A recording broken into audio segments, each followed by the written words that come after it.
Praise the lord. ప్రభునామంలో అందరికీ హృదయపూర్వక వందనాలు. సంతోషంగా ఉన్నారా? ఎలా సంతోషంగా ఉంటాం అయ్యగారు అంటారా?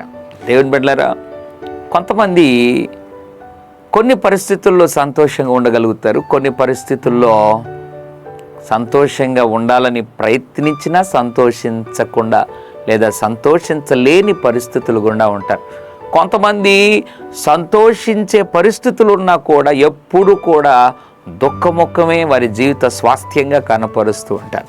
దేవుని బిడ్డలారా, క్రైస్తవునికి ఉన్నటువంటి గొప్ప అర్హత లేదా కావాల్సిన యోగ్యత లేదా ఉండవలసిన గొప్ప లక్షణం ఏంటి అని అంటే, పౌలు చెరసాలలో నుండి రాసిన ఫిలిప్పీ పత్రిక 4వ అధ్యాయం 4వ వచనంలో ఒక మాట అంటాను, జ్ఞాపకం చేయాలని దేవుడు ఆశపడుతున్నాడు.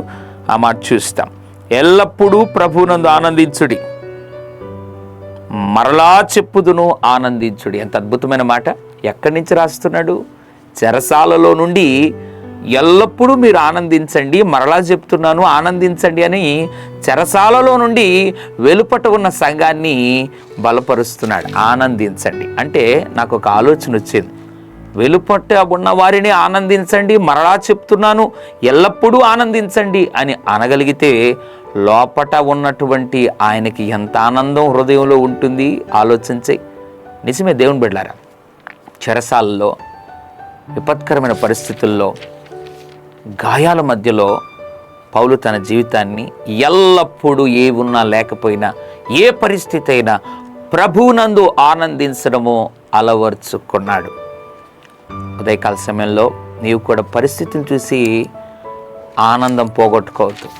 కష్టం ఉంటుంది, దుఃఖం ఉంటుంది, లేముంటుంది, అప్పు ఉంటుంది, జీతం సరిపోయినటువంటి విధానం ఉంటుంది, బాడు కట్టలేని పరిస్థితి ఉంటుంది. కానీ ప్రార్థన చేస్తూ వెళ్ళి వీటిని ఆలోచించి బాధపడటం వల్ల నీ ఆనందం కోల్పోతావే తప్ప నీవు సంపాదించేది సాధించేది ఏమీ ఉండదు.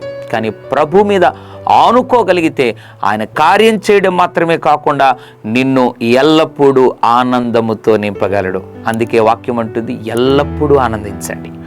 మరలా చెప్తున్నాను, ఆనందించండి. ఇంతవరకు ఒకవేళ పరిస్థితులు బట్టి ఆనందం అవకతవకలైందా? ప్రభు దగ్గర ఒక తీర్మానం తీసుకో.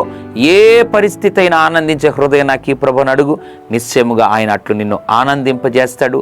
నీవు ఎల్లప్పుడూ ఆనందించి గొప్ప సాక్షిగా నిలబడే కృపను ప్రభు అనుగ్రహిస్తాడు. పరిశుద్ధ తండ్రి, ఎల్లప్పుడూ ఆనందించే గొప్ప వరం అనుగ్రహించి నీ బిడ్డలు నీ మహిమ కొరకే నిలబెట్టమని యేసు నామములో పరిస్థితులను బట్టి మారిపోకుండా ఆనందించే కృపను వారికి అనుగ్రహించమని యేసు నామములో ప్రార్థిస్తున్నాం తండ్రి.